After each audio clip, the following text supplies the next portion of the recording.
Selamat pagi saudara-saudaraku, apa kabar? Saya harap saudara-saudara dalam keadaan tubuh yang sehat. Kalaupun ada yang sedang sakit atau tidak enak badan, kiranya tidak mengurangi semangat kita bisa bersatu dan menyatukan diri untuk bisa beribadah kepada Tuhan Yesus. Kita sudah memasuki minggu kedua di bulan Juli, di mana tema besar kita adalah benar-benar merdeka. Saya mau tanya, apa saudara-saudara benar-benar sudah merasa merdeka di dalam Tuhan? Mari kita arahkan hati dan pikiran kita untuk bisa mengikuti ibadah pada pagi hari ini. 1 Timotius 6 ayat 6 dan 11. Memang ibadah itu kalau disertai rasa cukup memberi keuntungan besar. Tetapi engkau, hai manusia Allah, jauhilah semuanya itu. Kejarlah keadilan, ibadah, kesetiaan, kasih, kesabaran, dan kelembutan. Mari saudara-saudara, kita arahkan hati dan pikiran kita. Kita menyembah Tuhan di dalam kekudusan Tuhan, supaya Tuhan hadir di tempat ini, supaya kita bisa merasakan kuasa dan kasih setia Tuhan. Mari saudara, kita sambut Tuhan Yesus. Kita sembah Tuhan dengan sepenuh hati kita. Mari kita katakan, ku menyembah. Ku menyembah dalam kudus hadirat-Mu, hampiri tahta kasih karunia-Mu Bapa. Kekuatanku hanya dalam hadirat-Mu. Kekuatanku hanya dalam hadirat-Mu, Yesusku. Hanya Kaulah segalanya. Katakan, ku yakin Kau hadir di sini. Kau hadir di sini. Ku rasakan kuasa yang tak terbatas. Ku yakin Kau nyata di sini. Kemenangan terjadi di sini. Mari kita sembah Tuhan Yesus dengan sepenuh hati kita. Kita arahkan hanya fokus kepada Tuhan. Ku menyembah dalam kudus hadirat-Mu, hampiri tahta kasih karunia-Mu Bapa. Kekuatanku hanya dalam hadirat-Mu Tuhan. Kekuatanku hanya dalam hadirat-Mu, Yesusku. Hanya Kaulah segalanya.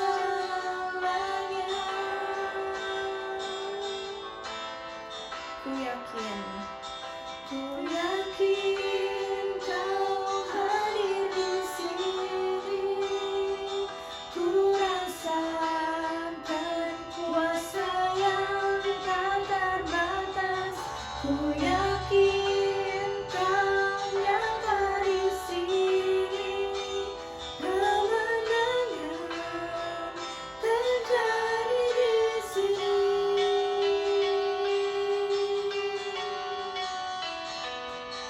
Ya saudara, ketika kita menyembah, ketika kita yakin kalau Tuhan itu adalah satu-satunya di hidup kita, Tuhan pasti akan hadir di setiap kehidupan kita. Mari kita katakan, segenap jiwaku memuji-Mu. Sungguh besar Engkau Tuhan. Segenap jiwaku memuji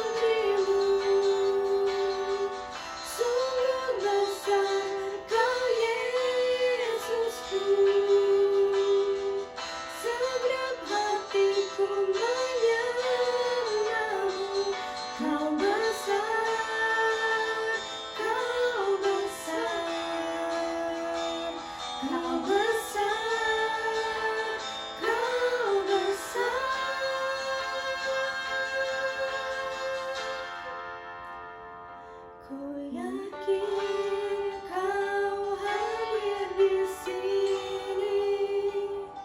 Ku rasakan kuasa yang tak terbatas. Ku yakin Kau nyata di sini. Kemenangan terjadi di sini. Kesembuhan terjadi di sini. Terjadi di sini. Kemenangan terjadi di sini. Kemenangan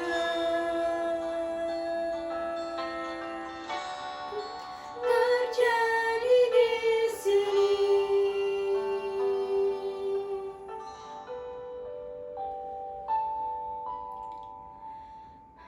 Benar Tuhan, ketika kita menyembah sepenuh hati kita hanya kepada Tuhan, kami yakin dan percaya bahwa Tuhan akan hadir di tengah-tengah kami.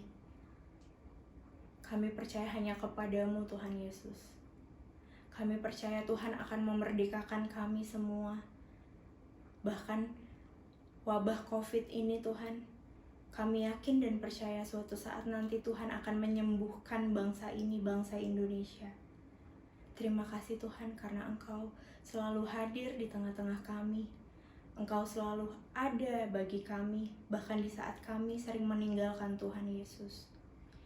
Tuhan, sebentar lagi kami akan mendengarkan firman yang akan Engkau berikan kepada kami melalui Bapak Pendeta Bambang. Berkata-katalah Tuhan Yesus, karena kami siap mendengarkannya. Terima kasih Tuhan Yesus, atas berkat-Mu kami mengucap syukur dan berdoa. Amin. Mari saudara-saudaraku, kita berikan tanah hati kita yang paling subur untuk menerima setiap taburan firman Tuhan. Agar setiap firman Tuhan yang kita dengar pada hari ini bisa bertumbuh, berakar, bahkan berbuah dalam kehidupan kita. Mari kita katakan dengan segenap hati kita. Dengan segenap hati dan jiwaku, ku datang padamu dalam kerinduan. Kasih-Mu yang sanggup mengubahku dan menguatkanku dalam pengharapan. Yesus, Engkaulah permata hatiku.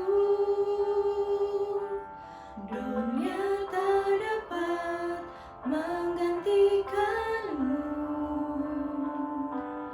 Kemuliaan-Mu tercurah bagiku, menjadikanku indah dan semakin indah bagi-Mu.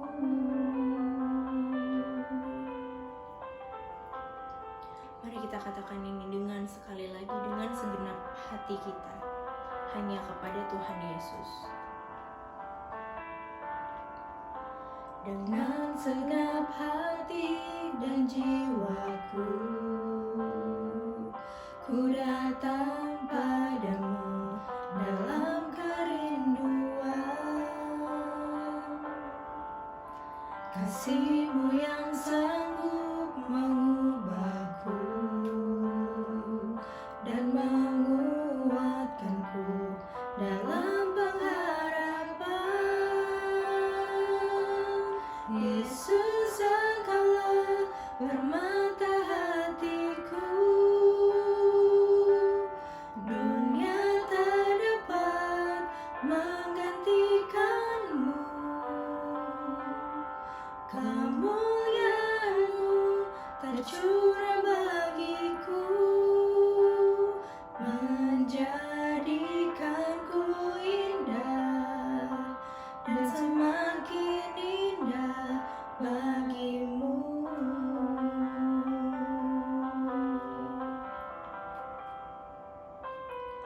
Tuhan Yesus adalah harta yang paling berharga dalam kehidupan kita, karena Tuhan Yesus adalah permata hati kita.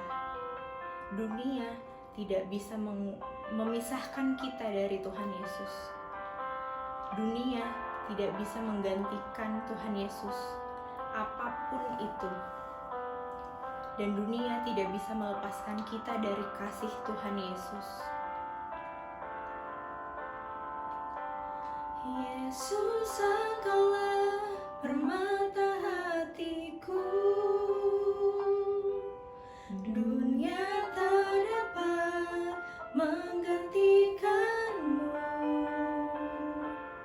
Kemuliaan-Mu tercurah bagiku, menjadikanku indah dan semakin indah bagimu. Kita katakan sekali lagi, Yesus, Engkau permata hatiku. Yesus, Engkaulah permata hatiku. Dunia tak dapat menggantikanmu. Kemuliaan-Mu tercurah bagiku, menjadikanku indah dan semakin. Kita katakan menjadikan bagimu, menjadikanku indah dan semakin indah. Kita katakan sekali lagi, menjadikanku indah, menjadikanku indah dan semakin indah bagimu.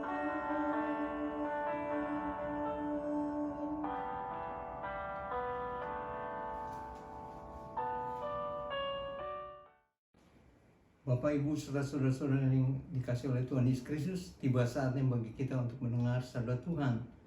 Tetapi sebelum itu, mari kita berdoa dulu, kita mohon pertolongan Tuhan. Mari kita bersatu di dalam doa. Allah Bapa yang kami sembah dalam Tuhan Yesus Kristus, tiba saatnya bagi kami untuk mendengar sabda-Mu ya Tuhan. Berfirmanlah karena kami siap mendengarkannya. Ampunilah segala salah dan dosa kami, supaya karena dosa-dosa itu tidak menghalangi kami untuk datang kepada Tuhan. Terima kasih Tuhan, ini doa kami. Berfirmanlah, kami siap mendengarkannya.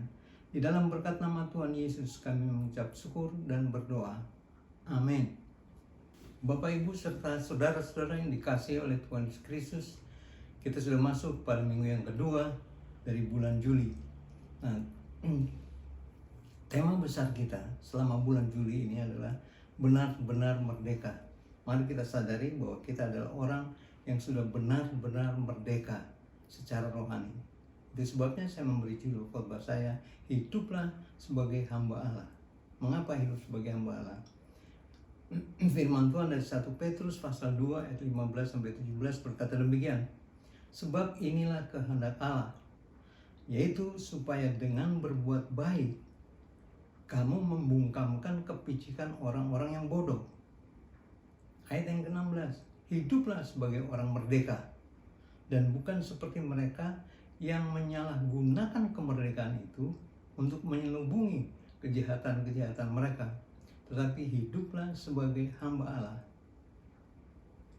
Hormatilah semua orang, kasihilah saudara-saudaramu, takutlah akan Allah, dan hormatilah raja.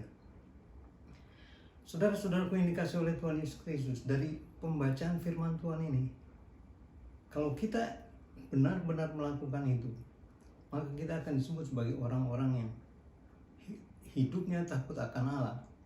Tetapi label sok suci, sok alim, sok saleh, dan lain-lain, nah itulah yang disematkan kepada kita sebagai orang yang sudah mengalami perubahan hidup karena jamahan Tuhan. Nah, ironisnya, banyak orang percaya menjadi risih, tidak suka dengan sebutan itu. Itu sebabnya, supaya tidak dijauhkan oleh teman-temannya, banyak orang percaya melakukan hal-hal yang serupa dengan orang-orang yang tidak percaya. Artinya, mereka lebih takut pada manusia daripada kepada Allah. Itu sebabnya 1 Petrus pasal 2 ayat 16 berkata begini, hiduplah sebagai orang merdeka dan bukan seperti mereka yang menyalahgunakan kemerdekaan itu untuk menyelubungi kejahatan-kejahatan mereka, tetapi hiduplah sebagai hamba Allah. Saya ingin jelaskan sedikit. Hidup sebagai orang merdeka artinya bebas. Orang merdeka itu bebas dari tekanan, bebas dari hal-hal yang bisa membuat mereka menjadi gentar. Kita bukan seperti orang itu, tetapi kita seperti orang yang sudah benar-benar dilepaskan. Kita dulu adalah budak dosa, tetapi sekarang kita sudah dilepaskan karena Tuhan Yesus mengasihi saudara dan saya. Nah, itu sebabnya jangan kita menyalahgunakan kemerdekaan itu. Kita selubungi dosa-dosa kita, kejahatan-kejahatan kita dengan melakukan perbuatan-perbuatan yang seolah-olah baik, tetapi ada sesuatu di dalam kebaikan itu. Ada sesuatu yang kita tuntut di dalam kebaikan itu. Jadi saudara-saudaraku, mari hiduplah sebagai orang yang benar-benar sudah dimerdekakan oleh Tuhan. Nah, dari pembahasan ini ada 2 pokok penting yang akan kita pelajari. Pokok pertama yang akan kita pelajari di sini adalah hidup sesuai kehendak Allah. Seperti 1 Petrus pasal 2 ayat 15 mengatakan sebagai berikut. Sebab inilah kehendak Allah. Perhatikan, sebab inilah kehendak Allah, yaitu supaya dengan berbuat baik kamu membungkamkan kepicikan orang-orang yang bodoh. Dengan berbuat baik kamu membungkamkan kepicikan orang-orang yang berbuat bodoh. Rahasia hidup seturut kehendak Allah, yaitu bahwa kita sudah ditebus dan diperdamaikan dengan Allah. Allah telah menebus kita melalui pengorbanan Tuhan Yesus. Dia mati di kayu salib untuk memerdekakan setiap orang yang percaya kepadanya dari ikatan kuasa-kuasa dosa. Mari kita menengok ke belakang sedikit. Ketika manusia jatuh ke dalam dosa, manusia dibuang, artinya diusir dari Taman Firdaus. Manusia menduduki dunia ini. Tetapi pada waktu orang pertama Adam dan Hawa jatuh ke dalam dosa, sejak saat itu mereka selalu hidup di dalam hal-hal yang mengkhawatirkan. Dulu dia sangat bersahabat dengan binatang-binatang buas, tetapi setelah dia jatuh ke dalam dosa, dia menjadi takut. Bayangkan saudara-saudaraku, di dunia yang luas ini, manusia hanya tinggal berdua, dan mereka berhadapan dengan binatang-binatang yang sungguh luar biasa. Itu sangat mengerikan. Tetapi itulah keadaan manusia, karena manusia sudah memilih untuk hidup di dalam dosa daripada hidup mengikuti apa yang menjadi kehendak Allah. Sebagai orang yang sudah dimerdekakan, kita sudah diperdamaikan dengan Allah. Pada masa kita bermusuhan dengan Allah, kita didamaikan dengannya melalui kematian anaknya. Roma 5 ayat 10a. Saya kutip dari bahasa Indonesia sehari-hari. Jadi pada waktu kita sedang dalam keadaan berdosa, kita menjadi musuhnya Allah. Tetapi Allah tetap mengasihi kita, walaupun kita tidak mengasihi Dia, walaupun kita melupakan Dia, kita memberontak terhadap Dia, tetapi Allah tetap mengasihi kita. Dia mengirimkan putranya Yesus Kristus sebagai Tuhan dan Juru Selamat untuk mati di kayu salib. Darahnya yang kudus itu membasuh kita, menyucikan kita dari segala kejahatan. Dan tidak berhenti sampai di situ. Kita dijadikan anak-anaknya. Kita memiliki hubungan istimewa dengan Allah. Paulus dengan ilham Allah menuliskan dalam suratnya kepada jemaat di Roma, semua orang yang dipimpin Roh Allah adalah anak Allah. Sebab kamu tidak menerima roh perbudakan yang membuat kamu menjadi takut lagi, tetapi kamu telah menerima roh yang menjadikan kamu anak Allah. Oleh roh itu kita berseru, ya Aba, ya Bapa. Saudara-saudara, kita memiliki hal yang sangat istimewa. Bayangkan kita orang yang tadinya terbuang dari hadapan Allah, tetapi kita dicari kembali oleh Allah. Kita diberikan kuasa untuk menjadi anak-anak Allah. Karena apa? Roh Kudus diberikan kepada saudara dan saya. Itu sebabnya setiap orang percaya harus bukan hanya didiami oleh Roh Kudus, tapi dipenuhi oleh Roh. Jadi kini kita menyandang sebutan sebagai orang beriman. Itu sebabnya kepada kita dituntut untuk hidup berkenan kepada Allah. Sebagaimana yang dituliskan di dalam 1 Petrus pasal 2 ayat 11 sampai 12. Dikatakan begini, saudara-saudaraku yang kekasih, aku menasihati kamu supaya sebagai pendatang dan perantau kamu menjauhkan diri dari keinginan-keinginan daging yang berjuang melawan jiwa. Milikilah cara hidup yang baik di tengah-tengah bangsa-bangsa bukan Yahudi, supaya apabila mereka memfitnah kamu sebagai orang durjana, mereka dapat melihatnya dari perbuatan-perbuatanmu yang baik dan memuliakan Allah pada hari Ia melawat mereka. Jadi saudara-saudaraku, saya ingin menjelaskan sedikit di sini. Ketika kita datang, kita menyadari bahwa kita adalah pendatang dan perantau di bumi ini. Itu membuktikan bahwa bumi ini bukan menjadi tempat kehidupan kita yang nyaman. Nah, itu sebabnya diingatkan oleh Rasul Petrus bahwa kita berada di tengah-tengah manusia yang penuh dengan dosa, yang syarat dengan segala perbuatan-perbuatan jahat. Nah, tapi apabila kita difitnahkan hal yang tidak baik, mereka tidak dapat membuktikan itu. Karena apa? Perbuatan-perbuatan kita baik, perbuatan-perbuatan kita memuliakan Allah. Jadi di sini saya ingin mengingatkan bahwa kepada saudara dan saya ada satu tuntutan yang dahsyat dan luar biasa yang diberikan oleh Tuhan kepada kita. Apakah tuntutan itu? Bahwa kita harus tetap melakukan kebaikan dalam kehidupan keseharian kita dan berlaku benar dalam setiap apa yang kita lakukan, baik pada saat yang baik maupun pada saat situasi yang sulit. Artinya di dalam segala hal kita harus senantiasa berbuat baik. Jangan biarkan orang memfitnah kita karena kita melakukan hal yang tidak baik. Jangan biarkan orang menggosipi kita dengan gosip yang sangat maut dan luar biasa. Karena apa? Karena kita adalah milik Tuhan. Itu sebabnya perbuatan baik kita akan membungkamkan kepicikan orang-orang yang berlaku bodoh. Saudara-saudaraku yang dikasihi oleh Tuhan, sampai di sini kita tahu persis apa yang dikehendaki oleh Allah. Allah Maha tahu. Dia tahu persis apa yang Dia lakukan di dalam kehidupan kita.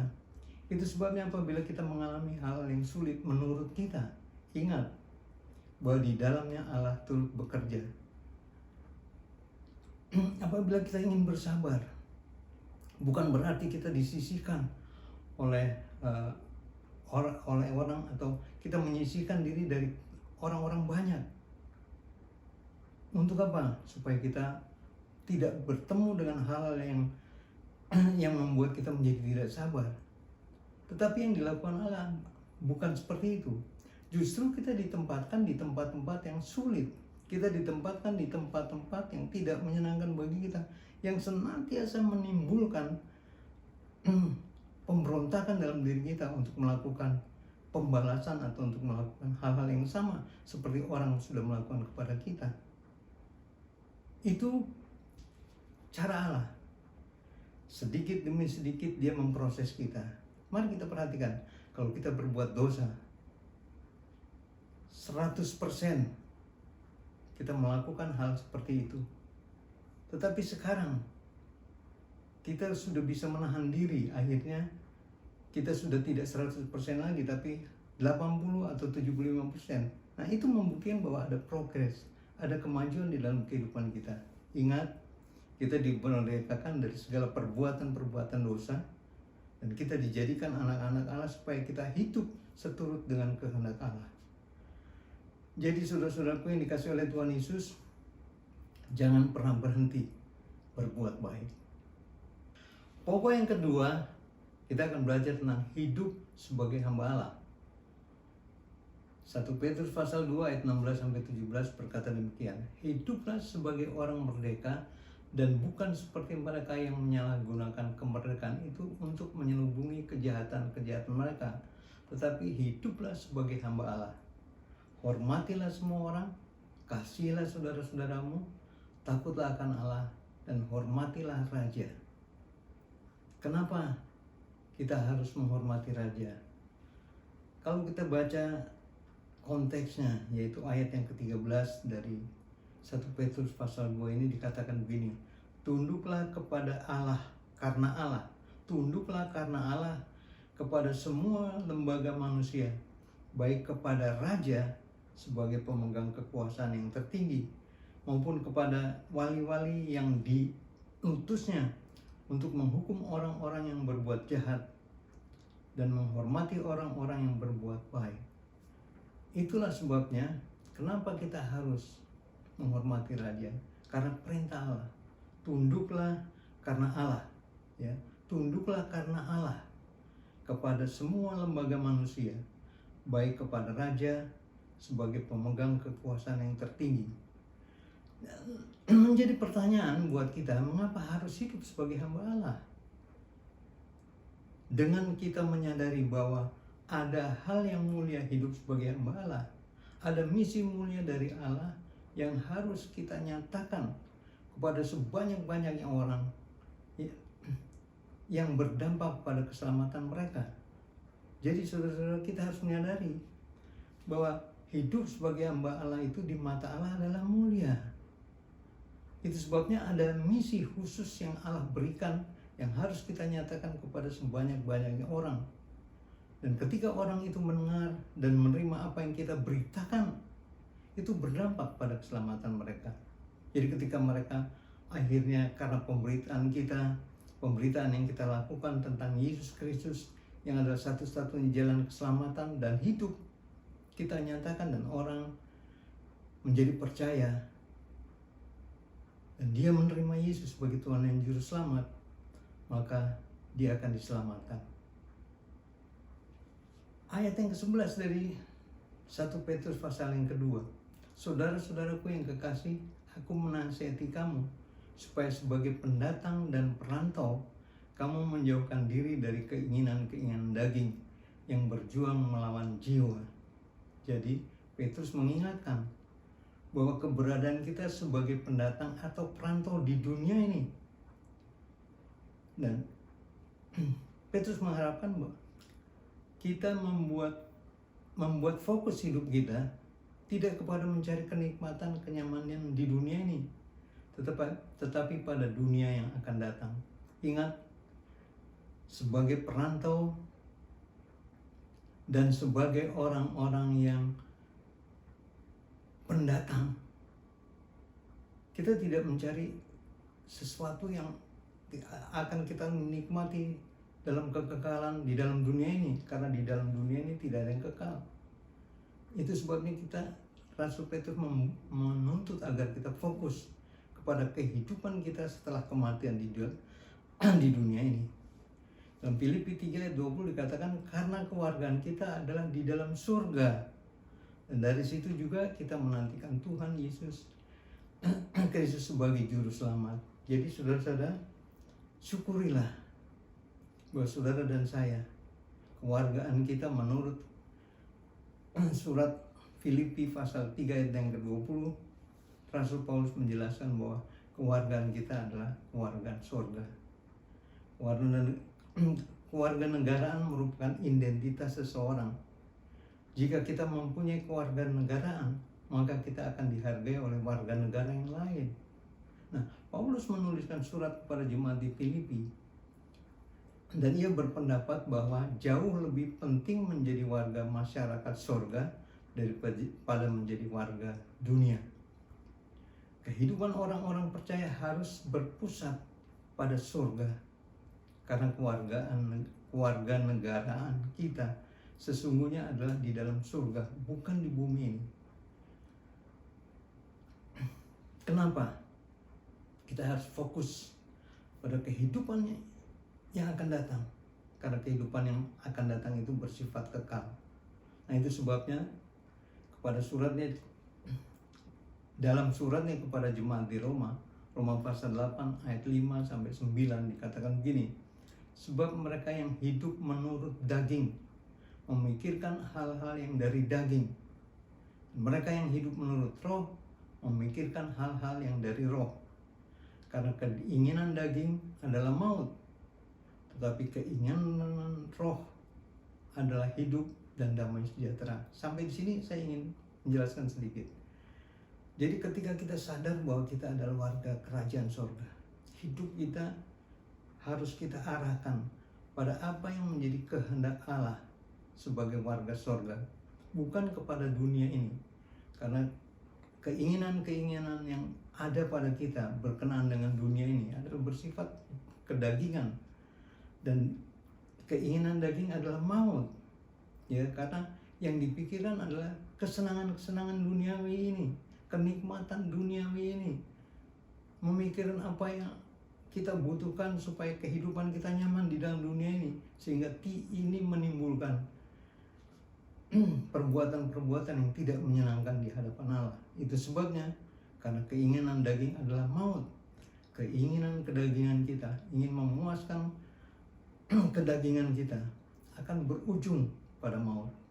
Tetapi kalau kita menginginkan keinginan-keinginan roh, kita akan hidup, karena di dalam roh kita menghasilkan buah buah roh, yaitu kebaikan, sukacita, kasih, ya, pengharapan, kelemah lembutan, penguasaan diri, dan segalanya.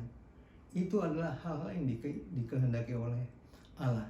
Bayangkan kalau hidup kita mencerminkan buah-buah roh, orang tidak akan bisa memfitnah kita bahwa kita melakukan kejahatan, karena yang mereka perhatikan, yang mereka lihat adalah hal-hal yang baik yang ada pada kita. Itu sebabnya ayat yang ke-7 mengatakan gini, sebab keinginan daging adalah perseteruan terhadap Allah. Jadi keinginan kemanusiawian kita, keinginan keduniawian kita, kalau itu kita penuhi, itu berarti kita sedang bertentangan dengan Allah. Karena ia tidak takluk pada hukum Allah. Orang-orang yang hidup dalam kedagingan mereka tidak takluk pada hukum Allah. Dan hal ini memang tidak mungkin baginya. Coba bayangkan, ketika dia tidak memiliki motor misalnya, tetapi dia berkeinginan sekali untuk memiliki motor, akhirnya dia melakukan perbuatan-perbuatan yang salah, sampai akhirnya dia bisa mengumpulkan uang untuk beli motor. Dan ketika motor itu sudah terbeli, dia merasa puas. Tetapi ingat, tidak cukup sampai di situ. Setelah motor akan ada lagi yang lebih tinggi, akan ada lagi yang lebih tinggi. Nah, itulah perbuatan-perbuatan daging. Tetapi kalau kita hidup menurut apa yang menjadi kehendak Allah, kita akan menikmati kehidupan kita pada hari ini. Itu sebabnya Tuhan Yesus mengajarkan di dalam doa, Bapa kami, dikatakan, Bapa kami yang ada dalam surga, dikuduskanlah namamu, datanglah kerajaanmu, jadilah kehendakmu. Jadi kehidupan kita seturut dengan apa yang menjadi kehendak Allah. Jadi kalau kita hanya bisa makan tempe dan tahu pada hari ini, nah itulah kehendak Allah, agar kita makan tempe dan tahu pada hari ini. Ya, jadi saudara-saudaraku yang dikasihi oleh Tuhan Yesus, mari kita sadari bahwa keinginan daging selalu bertentangan dengan keinginan roh. Karena keinginan daging adalah memuaskan nafsu duniawi kita, tapi keinginan roh adalah fokus pada apa yang menjadi kehendak Allah. Ya, jadi mereka yang hidup dalam daging tidak mungkin berkenan kepada Allah. Ayat yang ke-8, mereka yang hidup dalam daging tidak mungkin berkenan kepada Allah. Tetapi kamu tidak hidup dalam daging, melainkan dalam roh. Jika memang roh Allah diam di dalam kamu, lihat, jika memang roh Allah diam di dalam kamu, tetapi jika orang tidak memiliki roh Kristus, ia bukan milik Kristus. Kita sudah dijadikan milik Allah, kita sudah menjadi milik Kristus. Itu sebabnya firman Tuhan mengatakan, kalau kamu mengatakan bahwa kamu tinggal dalam Dia Kamu wajib hidup sama seperti Kristus telah hidup. Saudara-saudaraku yang dikasih oleh Tuhan Yesus Kristus, kita bukan warga negara dunia ini. Sekali lagi, kita bukan warga negara dunia ini. Karena kita adalah orang-orang asing dan pendatang di bumi ini. Ibrani 13 ayat 14 mengatakan, sebab di bumi tidak ada tempat tinggal yang kekal untuk kita.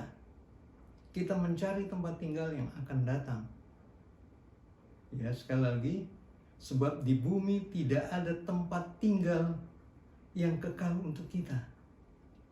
Kita mencari tempat tinggal yang akan datang. Nah, itu sebabnya saudara-saudaraku, jangan fokuskan hidup kita, jangan fokuskan keberadaan kita kepada dunia ini, karena dunia tidak kekal. Tetapi fokuslah kepada apa yang menjadi kehendak Tuhan, karena kita adalah warga kerajaan surga. Itu sebabnya sesuaikanlah hidup dan gaya hidup kita sebagai warga negara surga. 1 Petrus 2 ayat yang ke-17 dikatakan, hormatilah semua orang, kasihilah saudara-saudaramu, takutlah akan Allah, hormatilah raja. Jadi banggalah menjadi pemilik kewargaan surga walau kita masih tinggal di bumi. Kini kita menantikan saat Tuhan Yesus mengubah tubuh kita yang hina menjadi serupa dengan tubuhnya yang mulia, sehingga kita dapat bersekutu dengan Tuhan dan orang saleh yang telah mendahului kita. Jadi saya ingin ingatkan di sini, saat ini kita menantikan apa yang akan Tuhan lakukan. Dia akan mengubah tubuh kita yang fana ini menjadi tubuh yang mulia yang sama dengan tubuh Kristus. Dan itu bisa terjadi karena apa? Karena kita menjadi miliknya. Saudara dan saya, kita adalah milik Allah. Itu sebabnya muliakanlah Allah dengan segala sesuatu yang bisa kita lakukan untuk memuliakan Dia. Maksudnya adalah perbuatan kita harus memuliakan Allah, perkataan kita harus memuliakan Allah, pikiran-pikiran kita juga harus memuliakan Allah, sehingga segala sesuatu yang kita lakukan hanya untuk kemuliaan Allah. Dengan demikian kita dapat bersekutu dengan Tuhan dan dengan orang saleh yang telah mendahului kita. Kita akan tinggal bersama-sama dengan Tuhan di dalam kerajaannya, karena kewargaan kita adalah keluarga negaraan surgawi. Jadi apa yang harus kita lakukan? Jadilah warga kerajaan Allah yang benar. Bersama dengan itu, jadilah juga warga negara Indonesia yang baik. Mari kita dukung pemerintah kita. Mari kita dukung negara kita yang saat ini sedang menghadapi COVID-19. Jangan membuat hal-hal yang bisa membuat kegaduhan, karena bukan itu tujuan Allah di dalam hidup kita. Allah menghendaki agar kita menjadi warga negara kerajaan Allah yang benar. Segala perbuatan kita benar, segala perkataan kita benar, segala apa yang kita pikirkan adalah kebenaran. Dengan demikian, hidup kita akan berkenan kepada Allah. Terima kasih saudara-saudaraku yang dikasihi oleh Tuhan Yesus Kristus. Tuhan memberkati kita sekalian. Amin. Mari kita berdoa. Bapa Surgawi, terima kasih untuk kebenaran firman-Mu yang sudah kami pelajari bersama-sama. Kami tahu Tuhan apa yang menjadi kehendak-Mu. Kehendak-Mu adalah agar dengan kebaikan yang ada pada kami, yang Tuhan sudah berikan, kita dapat membungkamkan orang-orang yang bodoh yang mau melawan kita. Dan kita juga belajar Tuhan, kami mempelajari bahwa hidup sebagai hamba Allah, kita dituntut hidup sebagai hamba Allah agar segala kebenaran Allah tercermin dalam kehidupan kami. Terima kasih untuk kebenaran firman-Mu.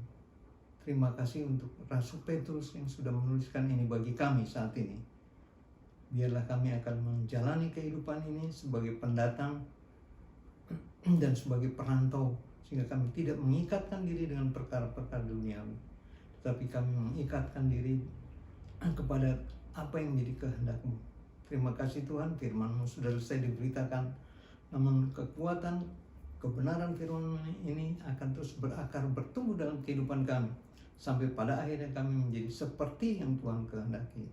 Terima kasih Tuhan, Haleluya. Amin.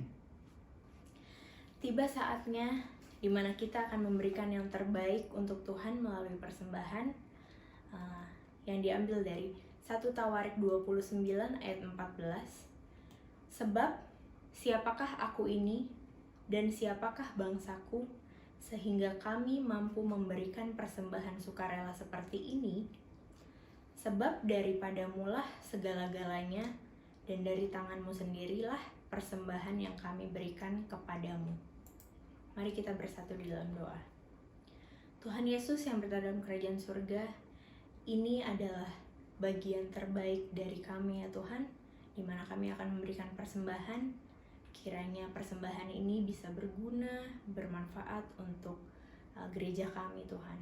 Berkati orang-orang yang sudah memberi maupun yang belum memberi. Berkatilah mereka Tuhan, limpahkan rezeki kepada mereka ya Tuhan. Terima kasih Tuhan Yesus atas berkat-Mu, kami mengucap syukur dan berdoa. Amin. Warta dan informasi, ibadah sekarang ini masih tetap secara online melalui YouTube. Kita masih tetap harus bersabar sampai ada penjelasan resmi dari pemerintah. Karena situasi dan kondisi yang masih seperti sekarang ini dan informasi dari aparat berwenang, keadaan semakin memprihatinkan. Di beberapa daerah dinyatakan masih harus meningkatkan kewaspadaan. Marilah kita mendukung program pemerintah dalam mengatasi COVID-19 ini. Tetap memperhatikan dan menjalankan protokol kesehatan. Bagi jemaat yang ingin menitipkan persembahan dan perpuluhan, bisa melalui transfer ke rekening gereja seperti yang tertera, atau menitipkan kepada Ibu Bambang di Pastori. Marilah saudara-saudaraku, kita bawa setiap pergumulan serta rasa syukur kita kepada Tuhan. Dan ingat bahwa di setiap persoalan, pasti Tuhan sudah memberikan jawaban yang terbaik untuk saudara dan saya. Percayakanlah semuanya hanya kepada Tuhan Yesus. Jalan hidupku tak selalu tanpa kabut yang pekat, namun kasih-Mu nyata padaku pada waktu-Mu yang tepat, seperti pelangi sehabis hujan. Itulah janji setia-Mu Tuhan. Di balik dukaku telah menanti harta yang tak ternilai dan abadi. Memang di setiap persoalan kita, di setiap rasa sedih yang kita rasakan, Tuhan telah menyediakan pelanginya. Mungkin langit pun tak terlihat, tertutup awan tebal, namun hatiku kan tetap kuat oleh janji-Mu yang kekal, seperti pelangi sehabis hujan.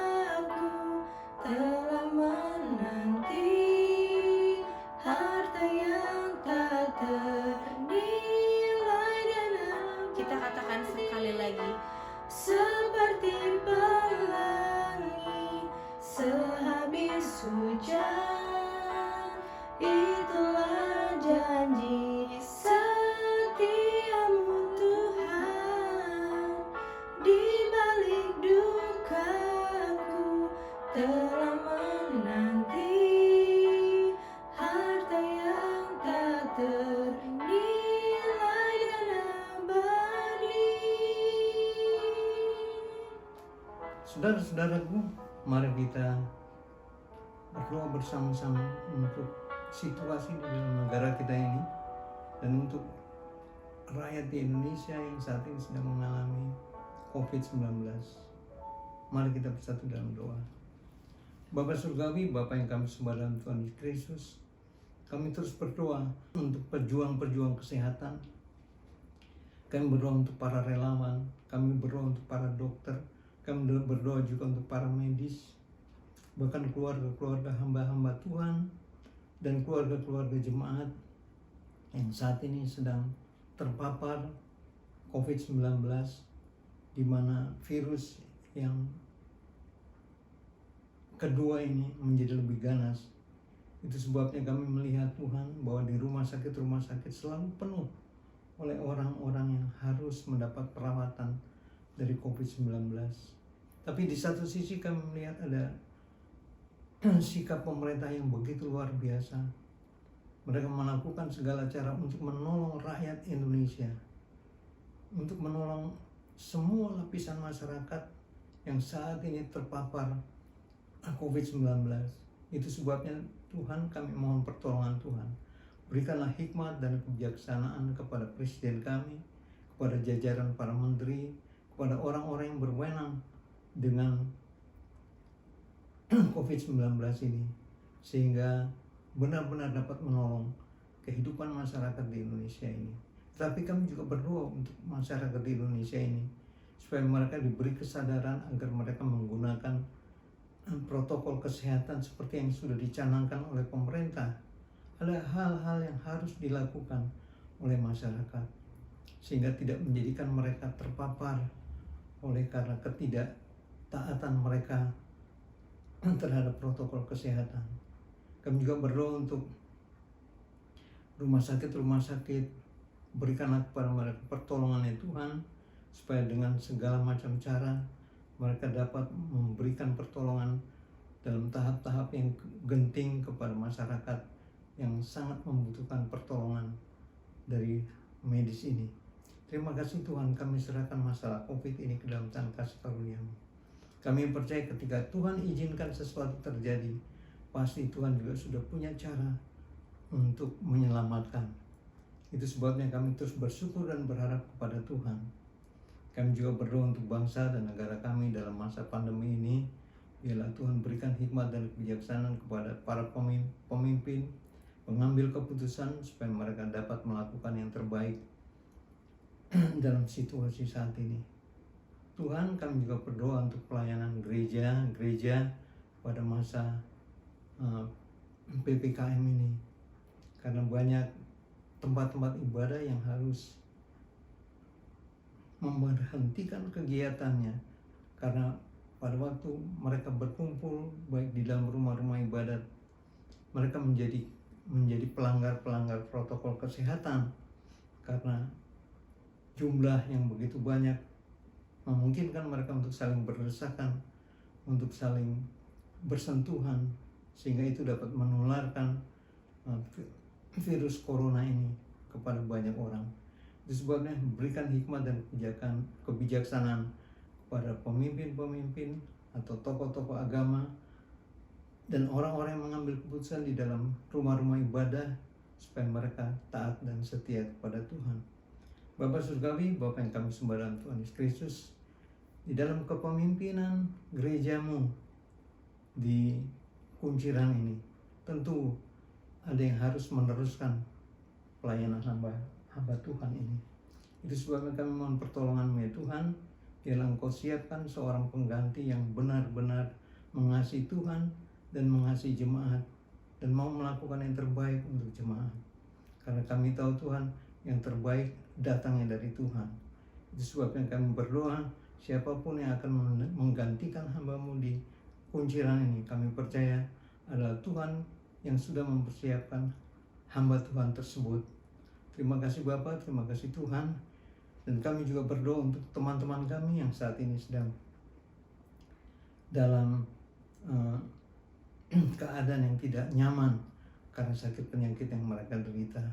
Kami berdoa untuk Ibu Lydia, biarlah jamahan kasih karunia Tuhan menyembuhkan dia Kami juga berdoa untuk Echa yang juga sedang mengalami proses di dalam sakit penyakitnya. Kami mohon pertolongan Tuhan dan jamahan Tuhan supaya dia juga boleh ditolong oleh Tuhan.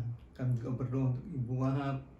Kami percaya Tuhan, kuasa Tuhan terus bekerja, kuasa Tuhan terus melakukan yang terbaik dalam kehidupan Ibu Wahab. Kami juga berdoa untuk Ibu Huta Barat. Kami berdoa untuk Ibu Lili. Kami juga berdoa untuk istri hamba-Mu yang juga sedang mengalami pemulihan dari kesakitannya. Biarlah kami semua ditolong oleh Tuhan. Kami semua dijamah oleh Tuhan. Kami semua dipulihkan oleh Tuhan. Kami juga berdoa untuk saudara-saudara kami, anak-anak kami, teman-teman kami yang saat ini sedang mengalami masalah dengan pekerjaan mereka, karena mereka ada yang harus di PHK, ada yang harus tetap masuk tetapi pendapatannya sangat berkurang. Biarlah Tuhan akan menolong mereka. Kami juga teringat akan saudara kami, saudara Timur yang saat ini juga sedang dalam isoman setelah mengalami perawatan di rumah sakit. Biarlah Tuhan juga akan menjamah, memulihkan dia, menolong dia supaya dia boleh pulih kembali sehingga dapat melakukan aktivitas kembali. Terima kasih Bapak, terima kasih Tuhan. Inilah doa syafaat kami yang kami panjatkan tidak dengan nama lain, melainkan hanya di dalam berkat nama Tuhan Yesus Kristus. Terima kasih Tuhan, haleluya, amin. Saudara-saudaraku yang dikasihi oleh Tuhan, terimalah berkat Tuhan, kasih karunia dari Allah Bapa dan damai sejahtera dari Tuhan Yesus Kristus, kuat kuasa pimpinan serta penyertaan Roh Kudus menyertai setiap langkah hidup saudara sekalian dari saat ini sampai Tuhan Yesus datang untuk yang kedua kali. Haleluya, amin. How great is our God? Sing with me, how great is our God? And all will see how great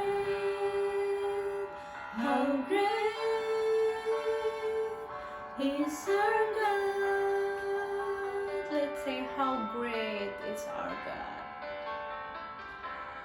How great is our God? Sing with me, how great is our God? And all will see how great, and all will see, and all will see how great, and all will see. And now we see how great